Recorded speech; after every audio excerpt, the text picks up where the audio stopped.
Hello, welcome to Biology, the science study of life.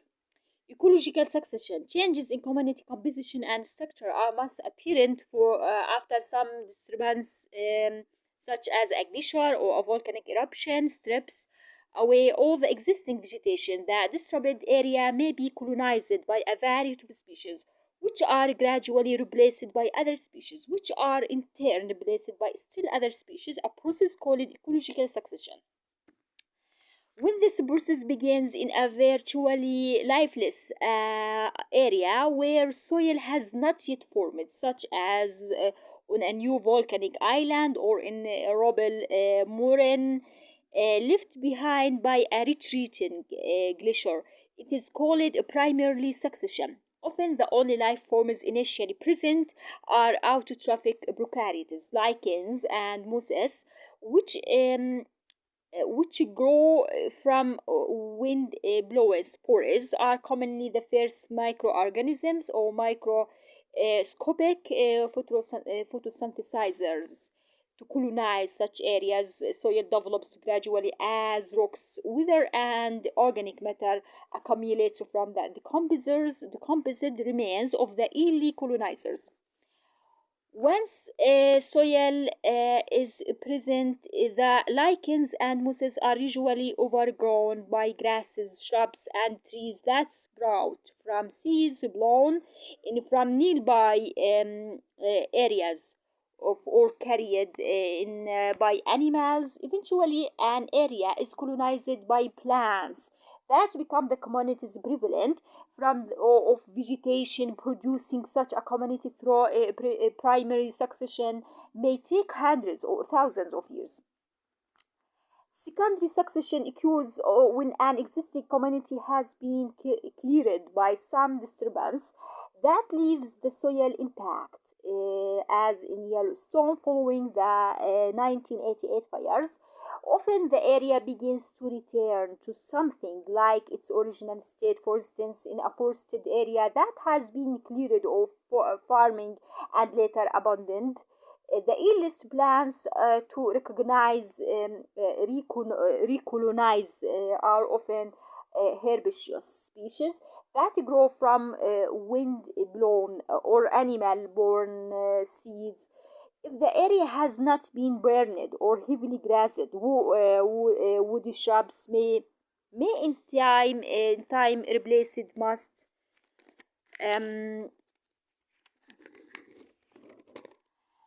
of the herbaceous species, and forest trees may eventually replace it of the shrubs. Early arrivals and later arriving species may be linked in one of three key processes. The early arrivals may facilitate the appearance of the later species by making the environment more favorable.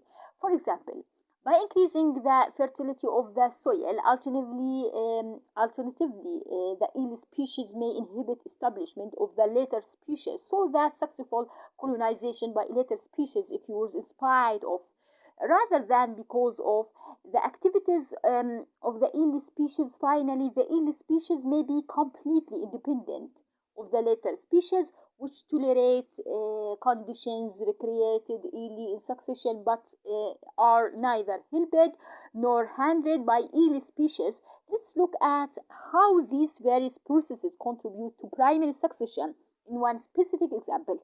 During the past 300 years, there has been a gradual retreat of glaciers in the northern hemisphere.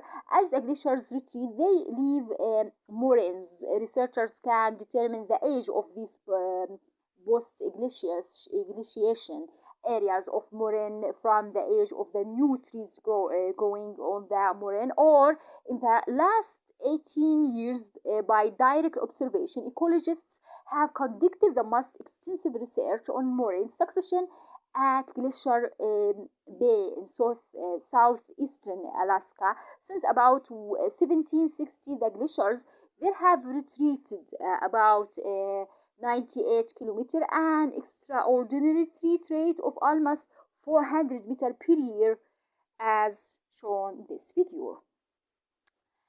Rocky moraines form a nearly pristine but harsh environment that plants can colonize. Succession on the moraine in Glacier Bay follows a predictable pattern of change in vegetation and soil characteristics. The exposed moraine is colonized first by pioneering plant species including liverworts, mosses, fireweed, and scattered dryas, a mat-forming shrub, willows, and cottonwood. After about 3 decades, dryers dominates the plant community, as shown this figure.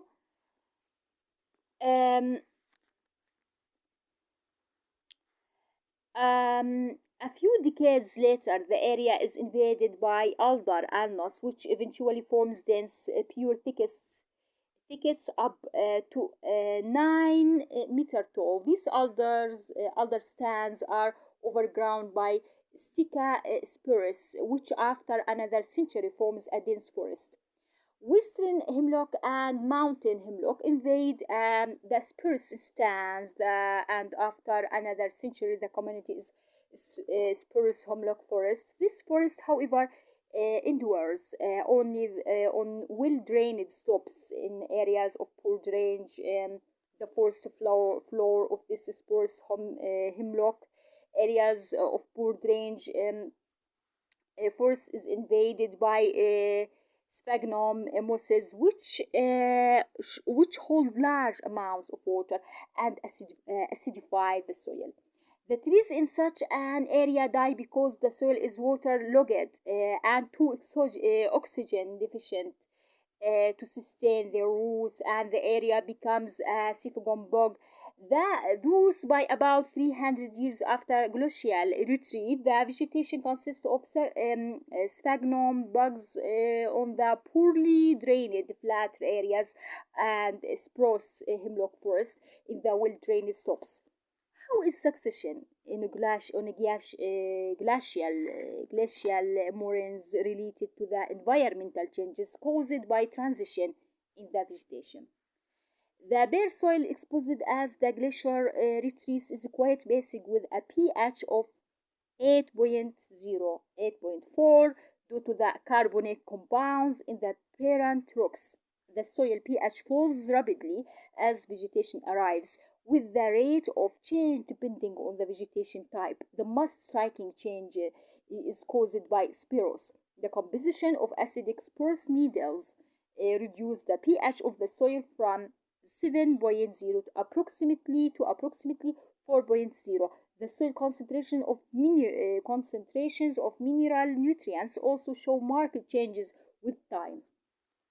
One of the characteristic features of the bare soil after glacial retreat it is low nitrogen content. Almost all the pioneer species begin the succession with very poor growth and yellow leaves due to inadequate nitrogen supply. The exceptions are drays and particularly alder. These species have symbiotic bacteria that fix atmospheric nitrogen.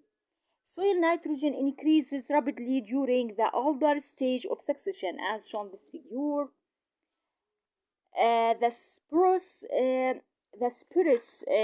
forest develops by spending the capital of soil nitrogen accumulated by the alder by altering soil properties. Pioneer plant species permit new plant species to grow, and the new plants in turn alter the environment in different ways, contributing to succession.